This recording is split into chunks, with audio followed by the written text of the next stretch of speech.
तुमच्याकडे पण तिखट खाणारे आणि पुचट खाणारे आहेत का?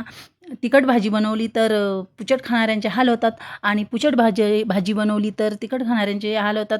तर मग त्यासाठी एक आपण असा प्रकारचा ठेचा बनवणार आहोत की जरी भाजी पुचट झाली तरी तिखट खाणारे ते तोंडी लावण्यासाठी हा ठेचा खाऊ शकतात.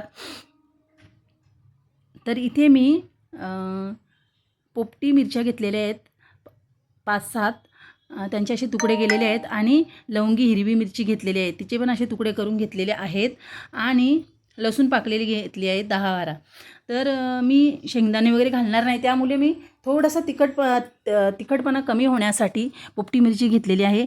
मिक्सरच्या भांड्यामध्ये पाणी न घालता असं जाडसर आपण हे वाटण करून घेणार आहोत. पाणी घालायचं नाही आहे.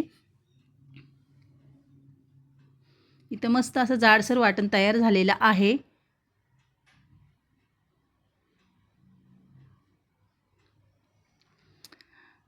आता मी कढई तापत ठेवलेली आहे, त्यामध्ये मी तेल घालून गरम करून घेणार आहे तेल. कारण थोडासा असं तेलावर हा ठेचा परतला ना तर चांगला टिकतो आणि जर आपण बाहेरगावी जाणार असेल तर आपण सोबत पण घेऊन जाऊ शकतो. तर त्यासाठी आपण थोडीशी फोडणी तयार करणार आहोत.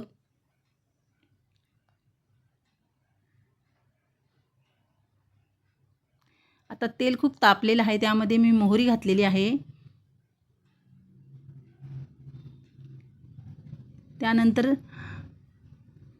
त्यानंतर यामध्ये मी कढीपत्ता घातलेला आहे.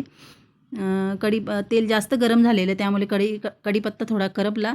लगेचच मी जिरं, हळद आणि वाटलेला जो ठेचा होता तो तेलामध्ये घालून घेतलेला आहे. नंतर मी मीठ घातलेलं आहे आणि हे सगळं मी परतवून घेतले.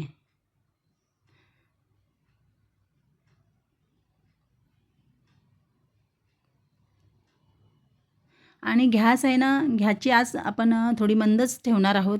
कमी गॅसवरच याला शिजवायचं आहे, कारण याच्यामध्ये पाणी नाही आहे. आणि एक मिनटं आपण याच्यावर झाकण ठेवणार आहोत. मस्त तेल साईडनी बघा कसं तेल सुटलेलं आहे. ठेचा आपला असा झणझणीत तयार झालेला आहे. भाकरीबरोबर, चपातीबरोबर किंवा वरण भात ठेचा किंवा तोंडी लावण्यासाठी पण हे आपण वापरू शकतो. आणि जरा ऐका ना, ते काहीतरी सबस्क्राईब का काहीतरी ते करा आणि शेअर पण करा, असं दे ना. ओके.